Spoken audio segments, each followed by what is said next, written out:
Yes, Mr. Price. It's hot in here, there's no air. It's hot everywhere today, so think yourself lucky you're in the coolest place. And I'm in pain. I'm injured.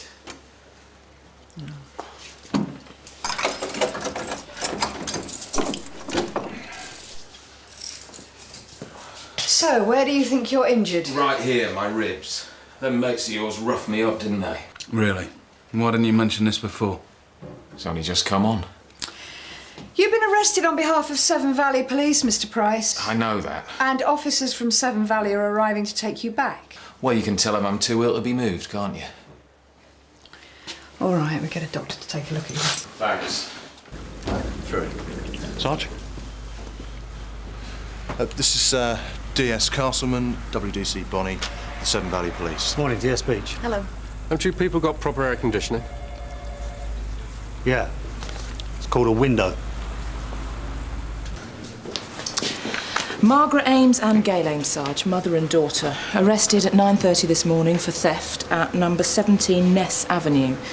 The householder, Mr. Alfred Morrison, alleges that property was stolen from him, which they deny. Right. We shouldn't be here, you know. We haven't really stolen anything. Could I have your full name, please? Margaret Elizabeth Ames. And your address? 17 Ness Avenue at the moment, but we're all set to leave there. We're packed, you see. I expect we'll find a B&B for the time being. Yes, sir. My name's Alfred Morrison. I'm here to make a statement. What kind of statement? I was told to come here by PC Quinnan and WPC Blake. I've had things stolen from me, you see. Oh, right. Well, if you wait over there, Mr. Morrison, while I contact the officers concerned. Thank you. OK. Would you like a duty solicitor? I suppose so, yes. You have the right to speak to an independent solicitor free of charge. Officers from Severn Valley have come to collect their prisoner. Well, I'm sorry, they'll just have to wait. Why? Oh, that's all we need. George? Sarge? Now, you have the right to have someone told that... We've had to send for the FMA. The prisoner reckons he's got an injury. Great. Hello, Mr. Morrison. Would you like to come this way? Thank you. Mrs. Ames and Gail, they're here, are they? You've got them locked up? Yes, they're in the custody suite at the moment, waiting to be interviewed. Will I have to see them? No.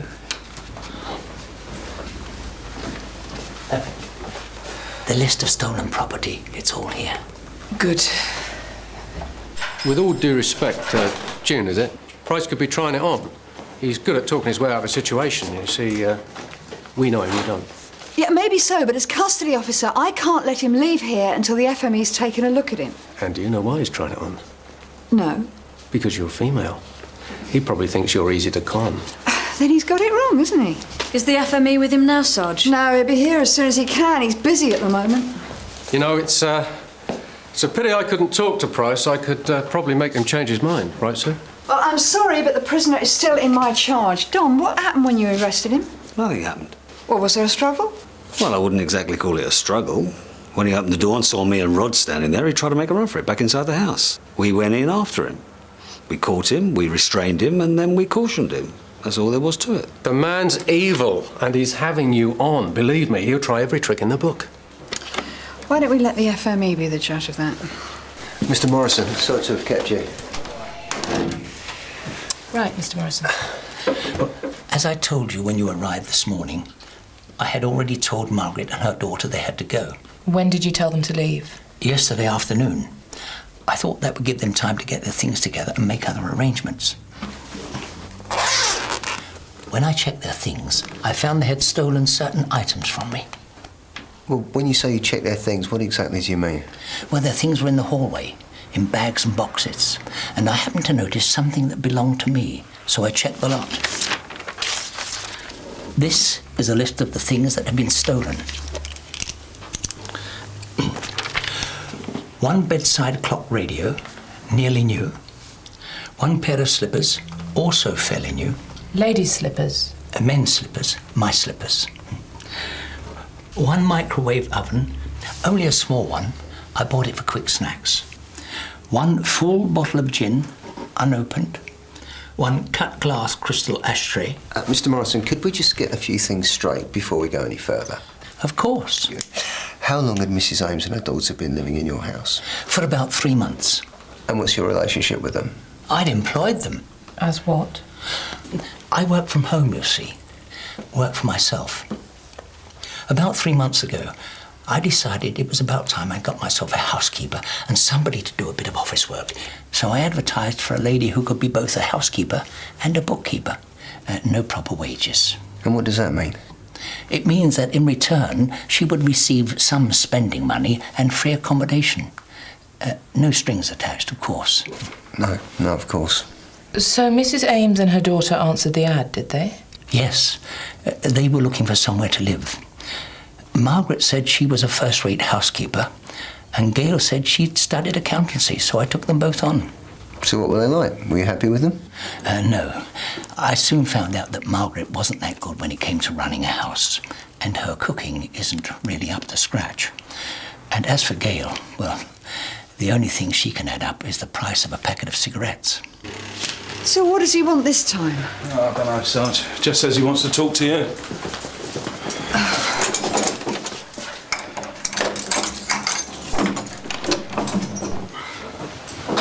Where's that doctor? He'll be here as soon as he can. And that lot from Severn Valley, where are they? They're here. They went to take you back. Would you happen to know if one of them's called Castleman? As a matter of fact, yes, DS Castleman. Why? Then you better tell that doctor to get a move on. Get me into hospital or something. Otherwise, by the time we get down the M4, one of us could be in intensive care.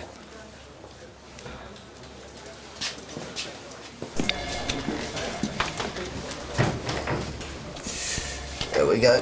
Thank you. Well, I needed this. It's hot house weather. That's how I like it. I deal in bulbs, you see. In what? Bulbs. Specialist bulbs. It's my work.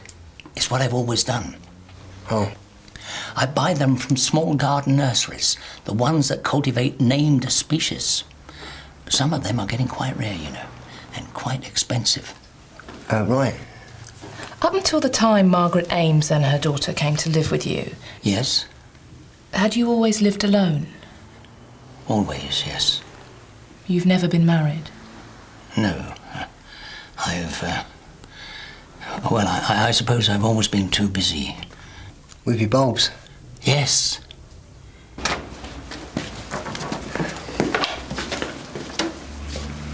A bottle of gin and a pair of slippers. This is a waste of time. The man still made a complaint. They stole his things. Yeah, but they didn't leave the house with them, no, did they? According to him, they were going to. Price has a history of attacks on women. The problem's been that none of the women wanted to carry it through and end up in court. Why? They were too scared. But now someone has named him. 4 coffees, please. Price knows that. That's why I came to London.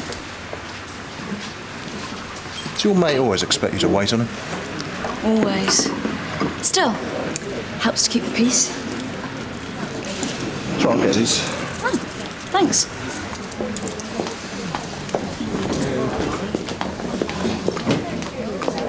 Thanks. What about that doctor? He's on his way. On his way? Don't know, you stand for it. It means the system grinds to a halt. Is that the way you like it round here? Oh, we tick along, don't we, Rob? Yeah, I can see that. So these women that Price has attacked, were they known to him? Oh, yes. They were girlfriends. Some of them were live-in lovers. And all of them were slags. Not all of them, Sarge. Why did he attack them? Why do mad dogs bite? Did you and your mother answer an advert that was put in a newspaper? Yes. Well, Mum answered it. I believe certain qualifications were mentioned, is that right? I suppose so, yes. Do you remember what those qualifications were? He wanted someone who could run the house for him and do a bit of accountancy. Are you a qualified accountant, Gail? I think you'd better answer. I studied it at night school once, but I couldn't stick it. I left after a couple of weeks. So you have no qualifications which would enable you to call yourself a bookkeeper? No. In other words, you tricked Mr. Morrison. I wouldn't exactly call it that. Did you also steal certain items from him? We didn't steal anything. Look, we were in a panic because he told us to get out. We just packed things. We had to think of finding somewhere else to live, didn't we? Where were you both living before you moved into Mr. Morrison's house? Mum lived at home with Dad. And you? Oh, I was all set to leave the flat where I was living. I was busy looking for somewhere else. I'd also decided that I had to take care of Mum, look after her. She'd never have made it on her own not to start with. How old's your mum, what, 50, early 50s? Nearly 51. How come she needed looking after? My dad, he told her the marriage was over, just out of the blue after all these years. Mum was heartbroken and scared stiff. I mean, what could she do? She'd never had a career. She married Dad not long after she left school. So, we saw the ad in the paper and I said, go for it. It'll do for a start. So your mum decided to leave home? Yes, well, she had to, really. Mum, she's one of the nicest people in the world, but she's always been a bit shy, not good with other people. Not Dad's kind of people. And now he's met someone else. Someone younger. I suppose he felt Mum had let him down once too often.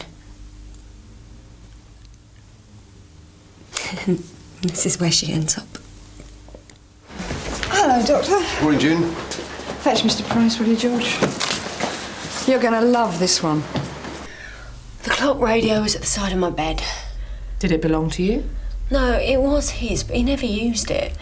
So I bought another backup battery for it and I put it in my room. I must have packed it by accident. The same with the crystal ashtray. I was the only one in the house who smoked, so I kept the ashtray in my room. He never used it. He used to keep bulbs in it. Him and his bulbs. I suppose you packed the ashtray by accident as well, did you? I must have done. I mean, this is stupid. It's only a few bits and pieces. Anyway, how did he know they'd gone missing? That's not important. It is important. What did he do? Did he go through our bags? Did he look? Only he was good at looking and watching. How do you mean? You know, watching us. Me and Mum. Especially at night when we were getting ready for bed or when we just had a bath. He was always at it. So how long have you been working with your oppo? For about 6 months, on and off. I suppose they're hoping that working with a woman will help take the edge off him, make him keep his mouth shut. Not a lot of people like being on a case with him. Well, I'm not surprised. Oh, he's a good copper. It's just that he's missed too many boats. He's put himself well out of the promotion race. And he's blown his marriage. His wife walked out on him about 6 months ago. Took the kids and most of the furniture with her. You know, I think it's even hotter out here than it is inside. Anyway, good news for some, Rodney. FME's arrived. Oh.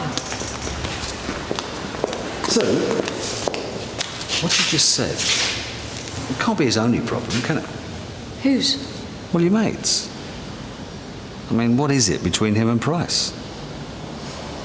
Look, whatever you say, go no further than this wall. A few months ago, he got mixed up with the wife of a known criminal. Castleman did? My boss got a bit worried about the relationship, so he warned Doug Castleman to leave it alone. And did he? Of course he did, he had to. But it choked him a bit. He'd never admit it. I think he really cared about this woman. Look. So he put himself over the side. What's that got to do with Price? The woman Doug was involved with, she was one of the victims who refused to give evidence against Price. She was just another of his girlfriends. The microwave oven was a present for my birthday. Alfred went out and bought it for me. Did he tell you it was a present? No, I just assumed it was. You see, he's not very good at being thanked for things or being praised. It embarrasses him. And the bottle of gin? Well, he asked me what I liked to drink, and I said the occasional gin and tonic. When he next went shopping, he bought a bottle, brought it home and plonked it down in front of me. It wouldn't have been for him. He doesn't drink. What about the slippers? He said we stole those as well. Yes. Oh, this is ridiculous. They were his, but he didn't like them. So he gave them to me because mine had worn out. They didn't even fit me properly. Look, it's very upsetting for me and my daughter to be here, to be arrested. How can he do this to us? What's wrong with the man? Can you tell us something, Mrs. Ames? What? Are you a good housekeeper? I think so, yes. And a good cook? No, I'm not exactly the best cook in the world. I never have been. Never seem to get it right. My husband was always telling me that. But I'm good with tins. So, what's he up to, Doctor? Is he having us on? Well, it's difficult to say. I can find nothing wrong with him. There's no bruising of the skin, and he can't remember exactly how it happened. That's because it didn't happen. On the other hand, it's possible he may have suffered a closed fracture to one or more of the ribs. So what do you recommend? Well, I think it would be wise to send him for a precautionary X-ray. Thanks. I take it Mr. Morrison behaved himself while you and your daughter were staying with him. How do you mean behaved himself? Gail has told us that he used to try and watch you when you were in a state of undress. Is that right? Well, yes. At times. But it was fairly harmless. Did he ever try to lay hands on you? Yes. Once or twice. But it was still harmless. I think he was just lonely. Were you ever upset by what he did? Not upset exactly. But I did expect better from him. I think I'd like a word in private with my clients. An X-ray? Yeah. Well, how long's that going to take? How do I know? Well, you ought to know. You're supposed to be in charge of this mess. What kind of outfit is this? Rod, we're taking him to St. Hugh's. Right. Surprised you don't take him for a meal while you're at it. That's a good idea. What are you?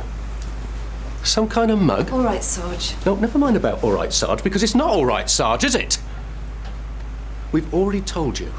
We know the prisoner. We know how he operates. He's just wasting time. And I don't like the way you're handling this. And I don't like having to cover myself, just in case there happens to be a CIB investigation. But it's got to be done. I want him checked out, all right? And if you say one more word... Everything all right here? Yes, Gov. Good. Good, I'm glad to hear that. See you in the yard, Rod.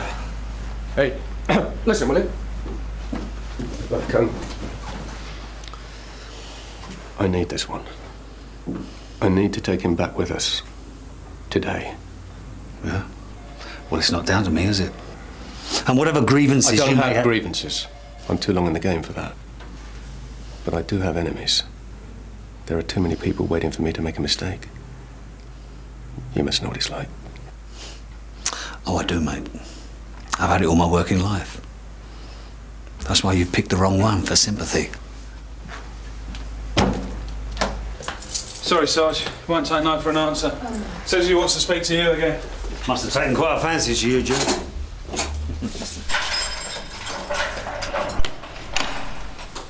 Yes, Mr. Price. What is it? Still too hot for you? Do you know why they're taking me back? Do you know what they're doing me for? I'm sorry, we're in no position to discuss your case. All right, then.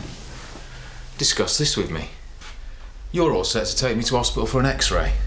Yeah, that's right. Does that mean I'm going to be sussed? Well, if there's nothing wrong with you, yeah. Of course there's nothing wrong with me. Just wanted to keep you lot on your toes. Nice one. Yeah, sorry to have kept you hanging around on a day like this, Mr. Morrison. Oh, that's all right. Anyhow, I think we're in for a bit of a storm soon. That should freshen things up. Do you think we could have another word? Of course. Hello, Mr. Castleman. How's your love life? Before we go any further, I've got something to say. You got nothing to say. You said enough. Do you mind getting his stuff together so I can get him out of here? I committed an offence. Where? Here, in Sunhill. What kind of offence? This woman. I needed a woman, so I went out looking for one, didn't I? When was this? About 2 weeks ago. Found one in a club. Some tart. Went home with her. She started playing up about money. So I smacked her around a bit, didn't I? Helped myself. Had it for free. I can even give you the address. I suppose this means I stay here, right? You bastard. Can we ask you something personal, Mr. Morrison? What? When you asked these two ladies into your house, were you expecting more from them? In what way? Like a relationship. How could I? Gail's only a kid. Mrs. Ames isn't. No. And she's an attractive woman. Did you make a nuisance of yourself? What are you talking about? Both Margaret and Gail have accused you of sexual harassment. Of what? And there's a possibility that they may take action against you. But I'm the one that called the police in the first place. I'm the victim. I had things stolen from me, remember? Is it possible, Mr. Morrison, that they may have refused your advances, therefore you decided to accuse them of theft? No. You see, as it stands, you've still got your things, haven't you? Yes. Nothing was taken from you? No.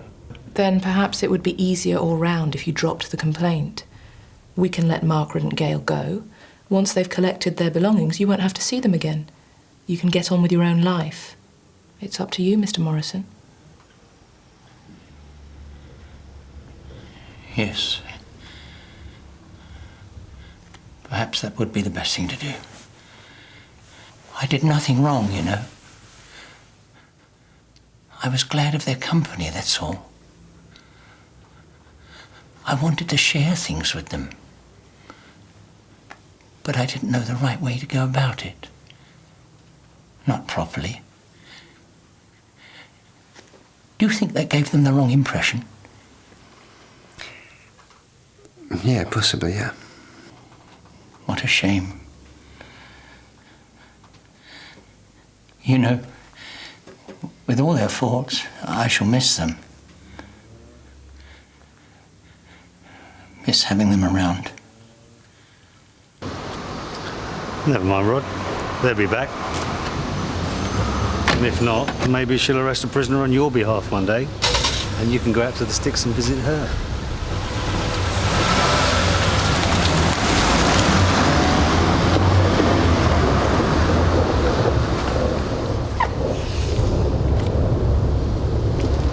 Would you believe it? It's like rain.